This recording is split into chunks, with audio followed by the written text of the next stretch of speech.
ਅੱਜ ਕੱਲ੍ਹ ਦੀ ਆਵਾਮ ਰੱਬ ਨੂੰ ਛੱਡ ਕੇ ਕਿਸੇ ਹੋਰ ਦਰ ਤੋਂ ਆਪਣੀਆਂ ਮੁਰਾਦਾਂ ਪੂਰੀਆਂ ਕਰਾਉਂਦੇ ਫਿਰਦੇ ਨੇ। ਨਾ ਨਾ ਮੇਰੇ ਵੀਰ, ਅੱਲਾ ਕਹਿੰਦੇ ਨੇ ਮੇਰੇ ਕੋਲ ਆ ਜਾ, ਮੰਗ ਲੈ, ਮੈਂ ਤੈਨੂੰ ਅਤਾ ਕਰ ਦੇਵਾਂਗਾ। ਕਿਸੇ ਸ਼ਾਇਰ ਨੇ ਆਖਿਆ ਹੈ ਨਾ, ਅੱਲਾ ਕੀ ਸਾਨੂੰ ਆਂਦਾ ਪਿਆ ਹੈ ਜ਼ਬਾਨੇ ਹਾਲ ਦੇ ਨਾਲ, ਓਏ ਆ ਜਾ ਮੰਗ ਲੈ ਜੋ ਕੁਛ ਚਾਹਨਾ ਏ, ਤੇਰਾ ਰੱਬ ਹਾਂ क्यों शर्माना है। ओए आजा मंग ले जो कुछ चाहना है, तेरा रब हाँ क्यों शर्माना है। बोए गैरा दे क्यों जाना है, पढ़ना इलाहा इल्लल्लाह। या अल्लाह तेरे बंदे आंदे ने किसे कोल जाना होवे तोहफे तहफिल जाने पैंदे ने। अल्लाह फरमांदे ने आ मेरे बंदो खाली हथ आवे झोली भर देवा, तैनू माल औलाद ते ज़र देवा।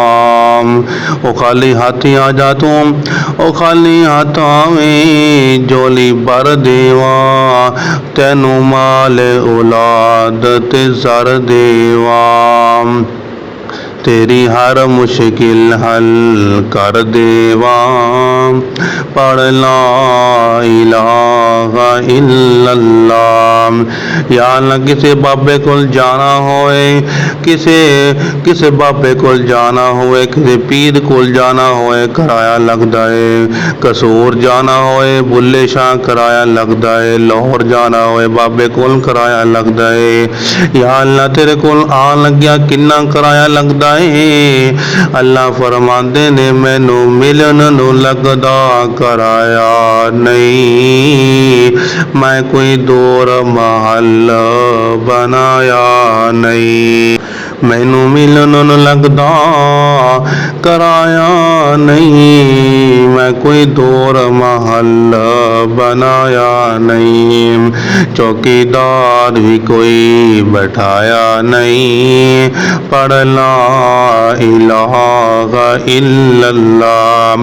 या अल्लाह तेरे बंदे फिर सवाल करते पए ने।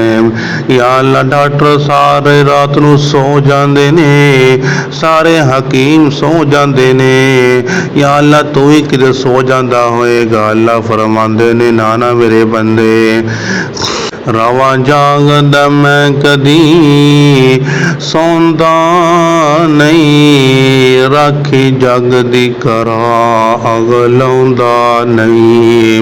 रवा जागदा मैं कदी सौंदा नहीं, राखी जग दी करा अगलाउंदा नहीं। तू तां फिर भी मेरे बूए आउंदा नहीं, पढ़ ला इलाहा इल्लल्लाह।